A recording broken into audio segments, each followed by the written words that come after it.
Ыбырай Алтынсарин. Bulgum.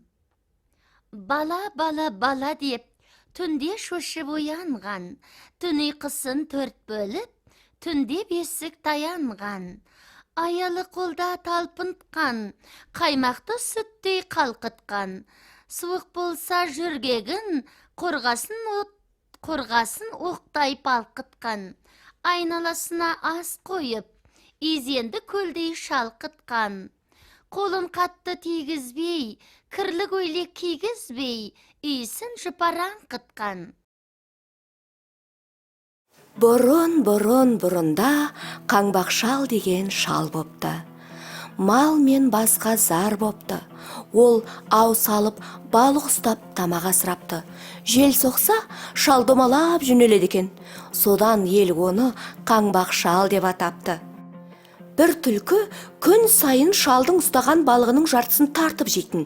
Түлкінің осы қорлығына шыдамай, шал дүниесін арқалап көшті. Шал жолда шаршайды. Ол бір жерге елден алған шек қарынды көмет. Бір жерге қарындағы айранды көмет. Жүктен жеңілдеген шалды жел көтеріп, бір жерге апарып тастайды. Шал төңірегіне қараса, бір дәу екі тауды соғыстырып жүр. Дәу: «Ей шал, кел күш сынасайық. Мына таста мен сияқты соғыстыр» дейді. Тас дегені төбедей. Шал сасады. Ол қулық ойлайды да, тасты құшақтап, аспанға бір, жерге бір қарап, ұзақ тұрады. «Ей, не қып тұрсың? Лақтыр тез» дейді дәу. Шал: «Аспанға лақтырсам, аспан айналып жерге түсеме деп, жерге қақпай түсірсем, жер ортасына ойылып түсеме деп, қауіп қылып тұрмын» дейді. Дәу сескеніп: «Онда лақтырмай-ақ қой, текке қырлармыз» деп жалынады. Дәудің ақмақтығын сезіп, шал ерлене түседі. «Кел, жердің ішек қарнын шығарайық» дейді. Дәу жүгіріп келіп, жерді теуіп қалады. Жер тізесінен ойлады, бірақ ештеңе шықпайды. Шал ішек қарын тыққан жеріне барып теуіп қалады. Ішек қарын ақтарылып шыға келеді. Дәу қорқады. Шал: «Кел, жердің миын шығарайық» дейді. Дәу бар пәрменімен жерді теуіп қалады. Жер тағы да тізеден ойлады, бірақ ештеңе шықпайды. Шал айран көмген жеріне келіп теуіп қалады. Айран ақтарылып төгіледі. Дәу одан бетер қорқады. Шал: «Енді үйіңе қайт, ертең бізге қонаққа кел» дейді. Өз үйіне келіп, кемпірін үйретіп қояды. Дәу ертеңіне екі ағасын ертіп қонаққа келеді. Шалдың кемпірі: «Шал, мына үшеуіне не асам?» дейді. Шал: «Басқы дәудің басын ас, ортаншы дәудің төсін ас, болмаса кіші дәудің өзін ас» дейді. Кемпір пышақ алып тұра ұмтылады.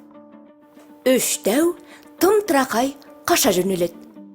Үш дәуге жолда түлкі кез болады. Қайдан қашып келесіңдер?» «Ойбай, бір қырсық шалдан қашып келеміз» дейді дәу. Түлкі: «Сол қаңбақ шалдан қорқып жүрсіңдер ме? Жүріңдер, өштеріңді алып берейін» дейді. Үш дәуді ертіп келе жатқан түлкіні көріп, шал алыстан айғай салады. «Ей түлкі, арғы атаңда 6 атамның құны бар, бергі атаңда 5 атамның құны бар, өзіңде бітіспейтін кегім бар. Үш дәуді сол үшін бергелі келе жатырсың ғой, бәрібір онымен бітпеймін» дейді. Түлкі бізді шалға алдап әкеле жатыр екен ғой деп, дәу түлкіні жерге алып ұрып, өздері қайта қашады. Шал түлкіден өшін осылай алады. Бала жиренше.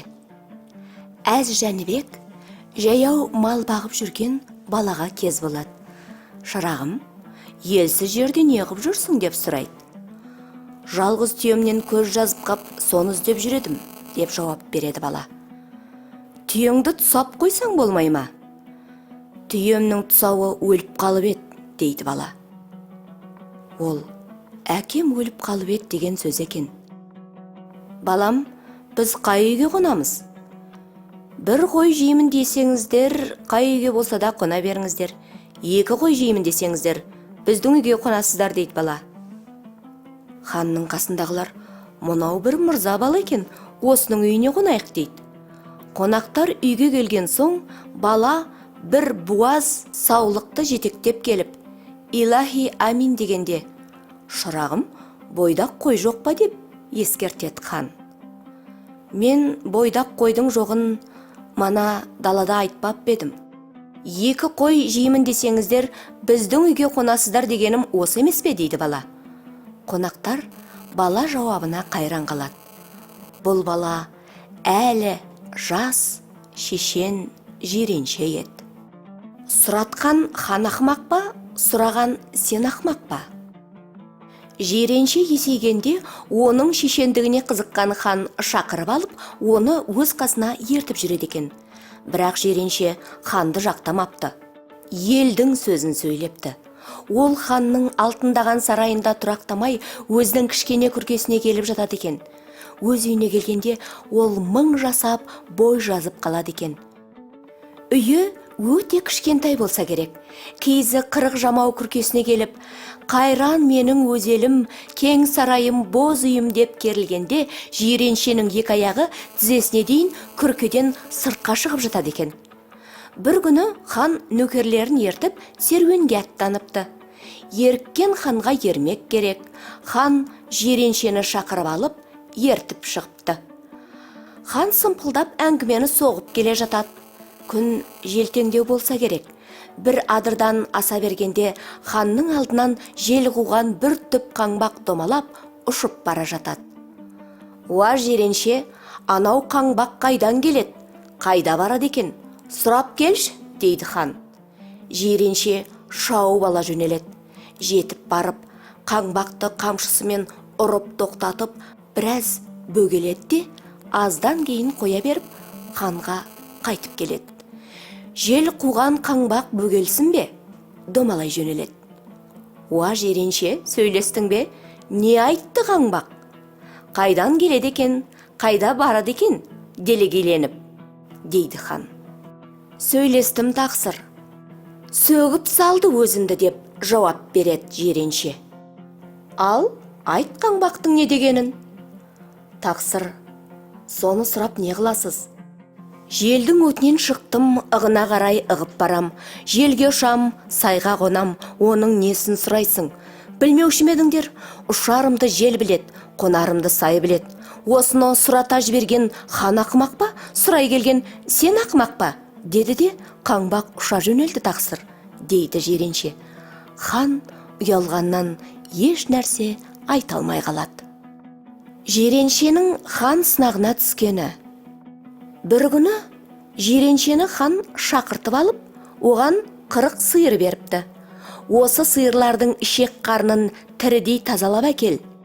Барлығында соясың. Сойғанда біреуінің ішінен бір түйірде қылтан шықпасын депті.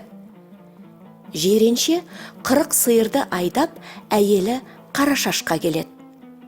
Қарашаш, қорықпа, сиырларды ащы құдықтың басына айдап барып, жалғыздап суар да, суарғаныңды сол жерде айналдыра қуа бер. Әуелі ішінің қармауы кетер, одан кейін жын аралас су кетер, ең соңында қара судың өзі кетер депті. Жиренше Қарашаштың барлық айтқандарын істеген екен, барлығы да дұрыс келіпті. Сөйтіп 40 сиырдың барлығының ішін тазалап, ханға алып келіпті. Хан сиырларды шетінен сойғыза бастапты. Сонда ешбіреуінің ішінен қылтаң таба алмай, аң-таң болған екен. Бір күні хан жиреншеге хабар береді. Жиренше біздікіне келсін, келгенде жолмен де жүрмесін, жолсызбен де жүрмесін депті. Жиренше бір итпен бір ешкіні қосақтап алып, жолға түсіп, ханның үйіне қарай жақындайды. Оның келе жатқанын хан көріп, мынау кім өзі? Жолмен де жүрмейді, жолсызбен де жүрмейді. Қалай жүріп келе жатқан адам деп таңырқайды. Итпен ешкіні қосақтағанда қалай дұрыс жүрсін? Бұлайынша жүргеннің өзінде де дұрыс жүрмейді ғой, депті уәзірлері. Жиреншенің тапқырлығын көріп, хан таң қалған екен дейді. Әз Жәнібек ханның жиреншеге айтқан ескертуі. Жиренше түзде жүргенде оның әйелі Қарашаш өліп, қазаны естіртуге ешкімнің батылы жетпейді. Сонда Әз Жәнібек түзде жүрген жиреншені шақыртып алып, «А, жиренше, атасы өлген қалай екен?» депті. Жиренше, «Асқар тауы құлады десеңші» депті. «Шешесі өлген қандай екен?» «Ағар бұлағы суалды десеңші». «Ағасы өлген қандай екен?» «Онда оң қанаты қайрылғаны». «Інісі өлген қандай екен?» «Сол қанаты қайрылғаны». «Баласы өлген қандай екен?» «Бауыр еті күйгені». «Әйелі өлген қандай екен?» Сонда жиренше, «Онда қара ұрманы бүлінгені, о дариғай, Қарашаш сұлу өлген екен» деп, қамшысын таянып отыра кеткен екен.